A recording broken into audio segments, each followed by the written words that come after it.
Hey everyone, it's Nathan from Black Belt MTG, and I'm here to bring you 3 spicy decks that can win right now in Modern. These are all decks that either put up big results in the past weekend's tournaments, or decks that just kind of are new coming up and have been doing well. Starting off with number 3, this put up a 6th place by Snow Schwartz in the Modern Challenge. We've got a Asmo Reanimator deck. So what is this deck trying to do? So first we've got Asmo, which is going to allow you to get your Underworld Cookbook, and that's going to give you a discard outlet. Asmo also, of course, creates food tokens, which can be good for life gain.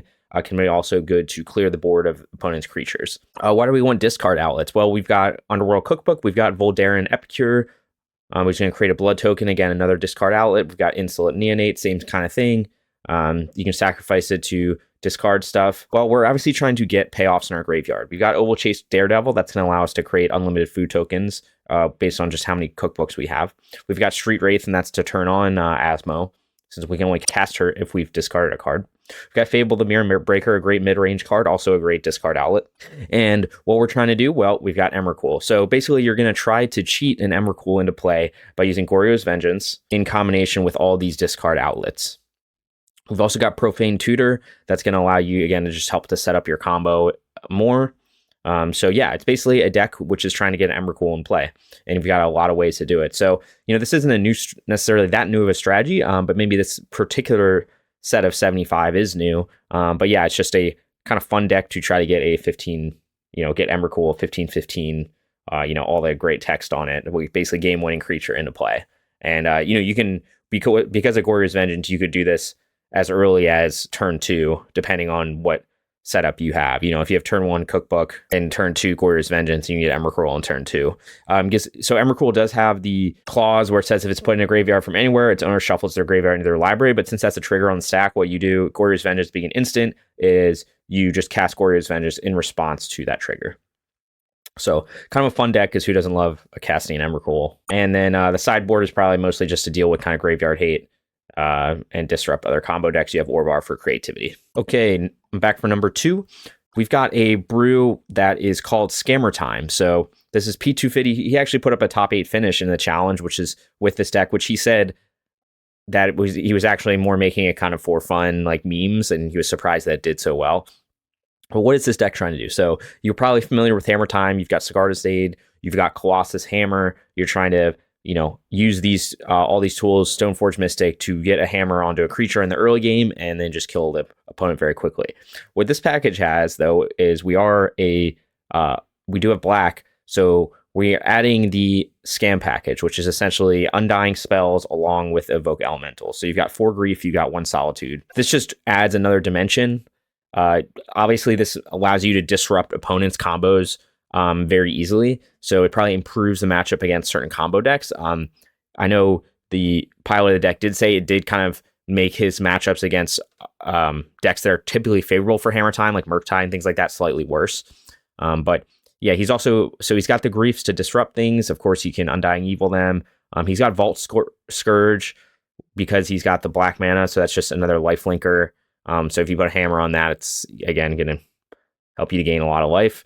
We do have the other normal cards. He also does have 1 Voyager Staff. This is probably, I'm guessing this is just another way to cheat an elemental into play, because you can exile, if you already have a Grief or a Solitude, you can exile it and then return at the next end step. So you can use it to get 2 triggers, like if you have it on field already, evoke a Grief and then sack this. So it's just another way. But yeah, interesting deck. It's also got Thoughtseize too, just again, more disruption for the opponent, and it's got 1 Ephemerate. So he's got a kind of mix of those Undying spells along with Flicker spells. So it's just an interesting build. It looks like it would be fun. It's fun to do the Rakdos Scam kind of stuff, and sometimes it's fun to bonk people with a hammer. So now you can do both.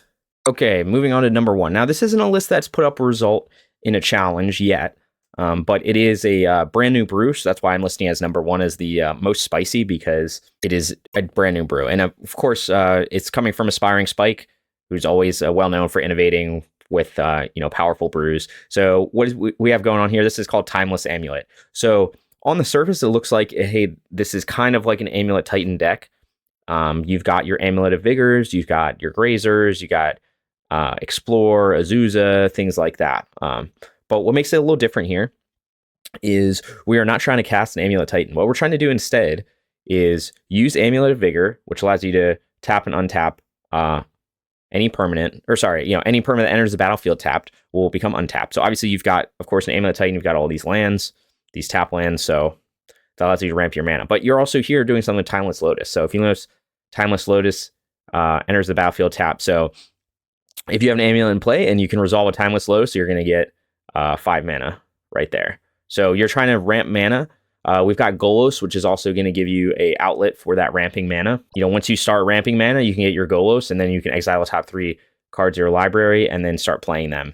So you've got some big payoffs. Sorry, I had Emrakul out of the picture, but you do have an Emrakul main deck, so that's one big payoff. You've also got Escape to the Wilds, which is going to act similarly kind of to Golos Spin. So it's just going to allow you to exile the top of your library. It's going to allow you to continue ramping, or you'll get a payoff or things like that. So it's working similar effect to Golos, and it allows you to further ramp lands. Because just remember, when you have Amulet of Vigor in play, and you have one of these lands in your hand, it allows you to use Arboreal Grazer as a ritual spell. So anytime, you're going to get to a point where with this deck, you're going to be, spinning Golos, or you're going to be casting Escape to the Wilds, and you're going to get a Grazer, and that means you just get 3 extra mana. So it's going to allow you to get a ton of mana in the early game.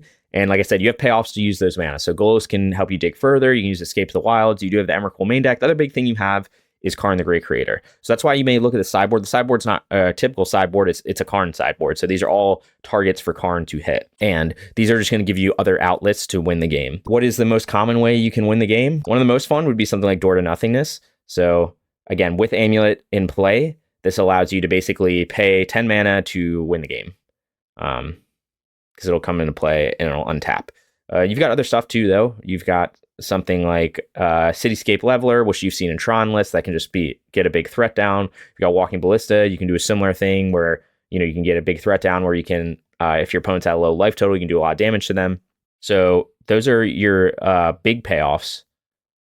You've also got something like Filigree Sages, and this is going to allow you again to further ramp, to get huge amounts of mana, just because you can use it to untap a Timeless Lotus and just get even more mana. And of course, you got other Disruption to Stone Brain and Snaring Bridge, things to slow down other decks in case you need it.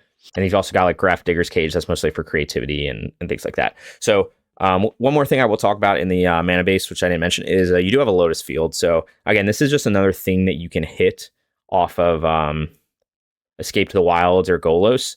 And you've also got Explorers, Azuzas to further ramp you, or Grazer. So it's just another thing you put in play. And, if you have an Amulet in play, it's going to allow you to ramp 3 more mana. If you have multiple Amulets, it's going to allow you to do even more than that. So that's the basic idea.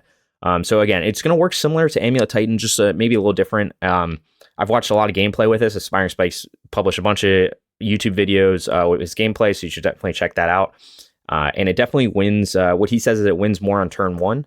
In the game 1 than typical Amulet Titan, but might be a little weaker to hate. He's not really sure. It's not an optimized list. Again, this is something that he just brewed up in the last week, but it's definitely interesting. And if you like these style of decks where, you kind of get to do your own thing, do your own combo, and not really worry as much about what the other opponent's doing, then this is definitely a deck you should check out. So